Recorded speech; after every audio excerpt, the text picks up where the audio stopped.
그래 이 사람이 리엔테르라는 양반이 이걸 음양관계로 이야기하고 있습니다.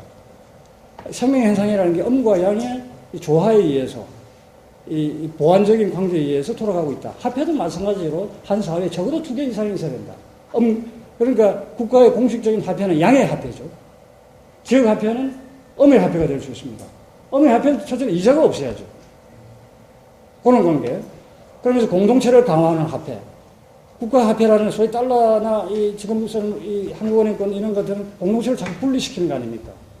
그러니까 방어하는 것이죠.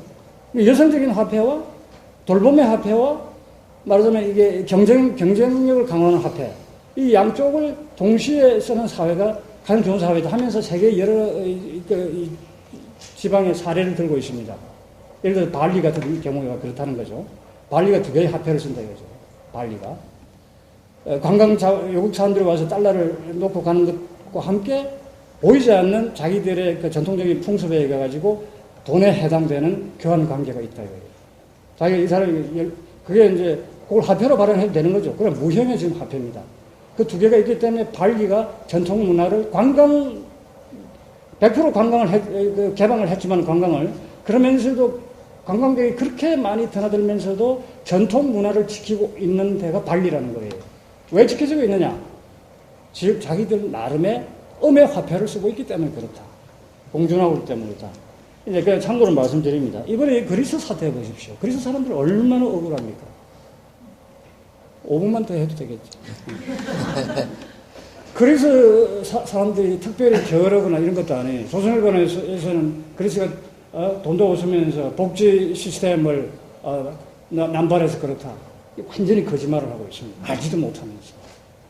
이거는 유로에 들어가지고 결국 세계 화폐, 결국 리만 쇼크에서 시작된 미국의 그 세계 국제 금융가들의 그 농단 때문에 결국은 약한 고리가 터진 거예요. 아일랜드, 그리고 스페인, 또 이탈리아, 이렇게 오는 거예요. 그래가지고 지금 그렇게 되면은 결국은 이제 그리스 국채를 갖고 있는 사람들이 다 이제 또 세계적인 또 부호들이니까, 투기꾼들이니까. 이 사람들을 살리기 위해서 결국은 그리스가 지금 국민투표도 못하고, 국민투표도 못하고, 그냥 오스테리티 정책. 그냥 국민들 허리띠 졸라매라야지. 사회 서비스 전부 다 축소시키고, 복지 정책 다 그냥 감퇴시키고, 그래서 국민들만 그냥 고생시키자는 거니까 세금 받아가지고 우리 빚 갚아라요. 국제 투기꾼들 먹이 살리기 위해서. 이것을 이제 데모크라시가 이제 지금은 세계는 데토크라시가 됐다 이렇게 말해요. 데토크라시. 빚정치, 부채정치, 부채통치. 그 부채를 누가 만드는가? 이거 이야기하려면 시간이 너무 많이 걸리기 때문에 여러분들이 권하고 싶은 녹색평론을 지난 한 2년 동안에 녹색평론을 구해서 보십시오. 아주 알기 쉽게 설명이 되어 있습니다. 지금 우리가 쓰는 돈이 은행에서 빌린 부채들입니다. 대부분의 돈입니다. 한마디로 말하면. 은행에서 대출을 함으로써 화폐가 발생해요. 통화가. 은행이 모든 대출한 돈을 다 거두들이면은 이 사회에는 돈이 다 말라버려요. 없어요. 대전에 한 발 레집밖에 안 남아있어요. 지금 우리가 쓰는 동전과 지폐는 우리가 전체 쓰는 화폐의 3% 내지 5%도 안 됩니다. 대부분의 화폐는 그냥 은행에서 대출하면서 기록해주는 부호예요. 만원, 10만원, 100만원. 여러분 월급들 뭐 돈으로 받나? 현금으로 받나요? 그러면 은행 돈이라는 게 뭡니까? 빚이잖아요. 이자를 갚아야 되잖아요. 이자와. 원금 플러스 이자에서 갚아야 되잖아요. 그럼 그 사람들이 그냥 은행으로 대출받은 돈은 원금밖에 없어요, 세상에. 그런데 부채까지 플러스해서 은행이 갚아야 되잖아요. 은행으로부터 이자 쓸 때 갚을 때 내라고 은행에서 따로 돈을 발행하지 않았습니다. 그럼 어떻게 되나요? 개인과 기업과 조직들이 모두 치열한 경쟁을 해야 됩니다. 이자를 벌기 위해서. 그럼 어떻게 해요? 강자가 약자를 잡아먹는 세상이 될 수밖에 없어요. 자본주의 원리가 그렇다고 하지만 자본주의 원리 중에서 구체적으로 무슨 원리가 지금 사람들을 이렇게 양육강식의 사회를 만들고 있느냐? 금융 시스템입니다. 세상에 제일 이해하기 어려운 게 뭔지 압니까? 나라가 자기 화폐를 그냥 발행하면 되는데 왜 이걸 중앙은행으로부터 빌리느냐 이 말이야. 왜 빌리느냐, 중앙은행으로부터. 그래가지고 국채라는 것을 정부가 왜 사냐가? 사가지고 왜 거기다가 이자를 갚아야 되느냐? 그 이자는 전부 국민들이 갚아야 되는 거 아닙니까? 국채에 대한 이자는. 그 국채라는 건 세계 투기꾼들이 다 장악하고 있는 것이고. 세상에 이해하기 어려운 게 이거예요. 나라가 바로 자기 화폐를 발행하면 될 거 아니야. 그런데 한국은 이제 중앙은행이라는 제도를 만들어가지고 은행이 정부에게 빌려주는 형식으로 지금 되어 있어요. 현대 금융제도라는 게. 그런데 필연적으로 그렇게 되어야 할 이유가 하나도 없어요. 화폐 발달 과정에서 은행가들의 농간 때문에 그렇게 된 겁니다. 어리석은 국왕이 그게 넘어간 거예요. 영국 국왕이. 그게 그냥 근대 금융제도로 변했어요. 이런 이야기 제대로 이해하시려면요, 농세편은 안 보면 안 됩니다. 제가 길게 이야기할 수 없습니다. 부채, 우리가 갖고 있는 게 다 부채란 말입니다. 부채. 지금 또, 그래서 미국의 그 화폐 그 이론가 중에 한 사람이, 앨런 브라운이라는 사람이 있는데, 이 사람이 계산을 어떻게 해보았는지 모르는데, 지금 우리가 쓰는 그 물품, 우리가 물건 살 때 그 돈을 주고 가격이 매겨져 있지 않습니까? 모든 물건과 서비스에. 그게 3분의 1 내지 2분의 1이 사실은 이자다. 은행 이자를 갚기 위해서 충당하는 돈이다. 이거예요. 그러니까 은행 때문에 지금 이 인류가 지금 파멸 직전에 있는 거예요. 이자를 갚으려면 또 계속 경제 성장을 안 할 수가 없어. 아무리 철학적으로 경제 성장 없는 세상으로 가서 만파 떠들어 소용없어. 이자를 갚아야 되는데. 이자를 갚으려면 사회 전체가 이 경제 규모가 커져야 됩니다. 맨날 작은 놈 뺏어만 먹고 없어. 작은 놈도 갖고 있는 게 한도가 있는데. 이 경제 성장을 멈추기 위해서도 저는 이 환경 문제 때문에 이게 관심을 갖는 거예요, 기본적으로. 근데 은행 제도가 혁파되지 않으면 환경 문제 절대 해결 안 됩니다. 이자 문제 때문에. 이자를 갚기 위해서 경제 성장 안 하면 안 돼요. 온갖 미친 짓을 안 하면 아마존 숲 때리 부숴야 되고 원자력 발전 안 하면 안 되고 하여간 오만 이상한 짓을 다 해야 됩니다. 단기적으로 수입이 생기는 짓을 해야 되니까. 그래서 미국 일부에서 지금 그 공립은행 운동이 아주 치열하게 일어나고 있습니다. 화폐 발행권을 은행에 갖지 말고 국가가 지방자치단체가 가져가지고 돈을 발행해서 주민들이 필요할 때 쓰고 아주 작은 이자로 아주 저렴한 이자로 주어져. 그것도 여러 가지 설계를 하면은 뭐 이자 없어도 됩니다. 지난 상반기에 우리나라 은행들 어마어마한 수입 올렸다는 건 뉴스가 나왔죠. 어마어마한 수입들. 우리가 지금 뭐 경제가 엉망이다, 뭐 실업자가 엉망이 늘고 뭐 다 비정규직인데도 은행은 왜 그렇게 엄청난 부를 지금 쌓고 있습니까? 화폐 발행하는 데에서 얻는 이익이에요. 대출을 해가지고 그 대출에 대한 이자 받습니다. 근데 은행이 대출하는 게 은행에 자기 돈 1,000원이 있어서 1,000원 대출해 주는 게 아닙니다. 100원만 있으면 1,000원까지 대출해 줄 수 있어요. 이게 현대은행 제도입니다. 그걸 부분준비제도라고 그래요. 알고 보면 완전히 은행업이 사기업이에요. 완전히 속임수예요. 속임수입니다. 이걸 갖다가 공공기관이 장악하자 이거야. 지방자치단체나 국가 자신이.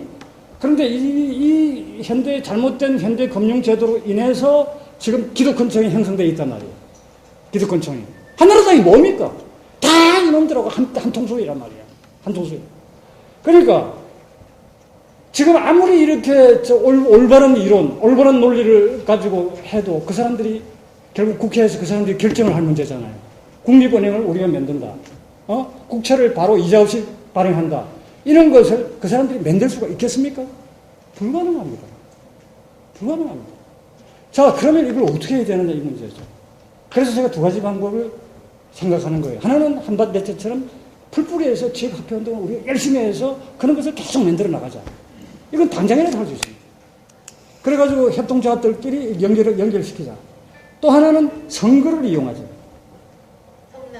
대통령 선거는 당장 적용을 어울지 모르지만 조그만 자치체에서 군, 면, 뭐 하여간 이 시, 조그만 시 이런 데서 성남 같은 데는 아주 좋은 나는 후보자를 생각하는데 여기서 시의원이나 시장을 뽑을 때 시민은행을 만들어 공략해라.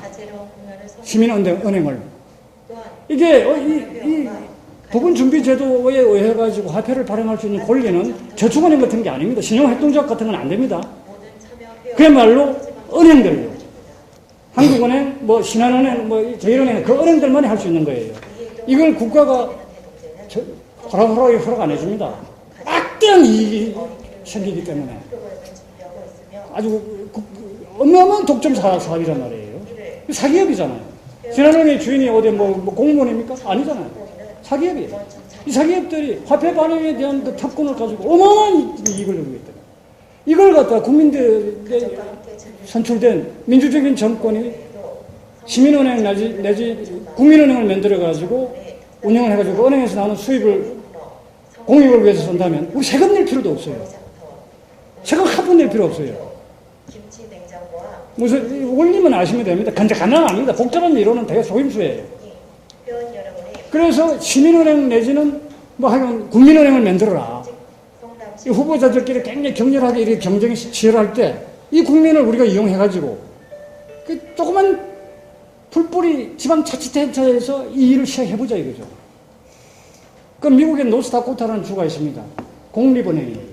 옛날에 농민들이 자체적으로 만든 은행이 공립은행. 그 노스다코타 주에서는 주에서 돌아다니는 그 회계 공무원들 월급 주는 거 학교 예산 전부 다 그 은행을 통하게 돼 있어요. 그리고 은행이 얼마나 수입이 많습니까? 이 수입이 은행이 민간은행 같으면 완전히 자기들 차지해 버릴 거 아니에요? 공영은행이기 때문에 그 수입을 전부 다 노스다코타 주민들을 위해서 쓰는 거예요. 노스다코타는 지금 미국에서 가장 유일하게 흑자 버는 주고 실업률이 제일 낮고 주민들이 가장 활기 있게 사는 데입니다. 시간이 다 돼서 그만하겠습니다. 이 이야기를 좀 더 자세히 듣고 싶으시면 저를 부르세요. 이렇게 말고 하루 종일 이야기를 해야 됩니다. 하루 종일. 하루 종일. 그만할게요.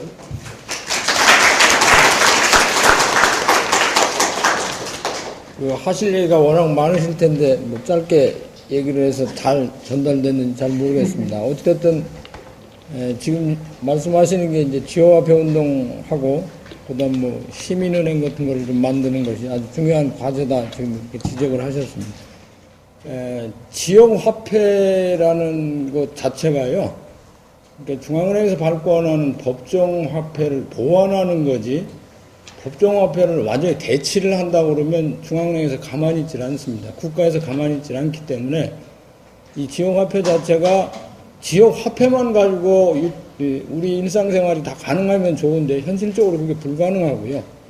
왜 우리가 법정화폐하고 이제 지역화폐를 통상 같이 씁니다. 뭐 성미산 같은 경우도 해보다가 잘 안 돼가지고 시행착오를 경험한 그런 사례인데요. 일단 공포감을 갖지 말고 일단 시행을 해보는 게 중요합니다. 일단 시행을 해보고 시행을 하다 보면 다양한 뭐 시행착오를 여러분들이 경험하게 됩니다. 지금 이제 대전의 한반네츠도 회원들이 민들레 의료생협에다 작년 한 해 동안 두루 수입을 안겨준 것만 한 3천만 두루 정도 됩니다. 원화로 계산을 하면 한 3천만 원 정도 되는데 그걸 그 안에서 또 쓰고 직원들이 그렇게 그걸 봉급을 받고 이렇게 하는 것은 이 지역화폐 정신을 웬만큼 이해를 하고 동의를 하니까 사실은 그것이 가능하고요. 그런 희생이 없었으면 사실 저렇게 안정적으로 한반네츠나 민들레 의료생협이 서로 윈윈하는 관계를 만들지 못했어요. 그러니까 희생하는 사람도 따르게 되고요. 이제 좋은 시스템은 다 그런 관계 속에서 다 만들어집니다. 일단 한번 해보세요. 시행착오를 겪지 않으시고 뭐 얼마든지 할 수 있고요. 지금은 이제 또 다른 경제 위기가 지금 오니까 정부도 또 이 부분에 대해서 이제 깊은 관심을 가지고 지방자치단체에서 지역화폐 운동을 직접 이제 추동해 보려고 하는 지역들이 상당히 많습니다. 근데 성남 같은 경우도 잠재력이 상당히 높은 데인데 뭐 일단은 시행착오를 겪더라도 한번 시도를 해보는 게 무엇보다 중요하다. 뭐 이 지역화폐를 통해서 거래하는 게 그렇게 결코 어렵지도 않고요. 한번 일단은 시도해보세요. 저는 뭐 그 말씀밖에 다른 말은 드릴 게 없습니다. 토론을 위해서 끝내겠습니다. 감사합니다.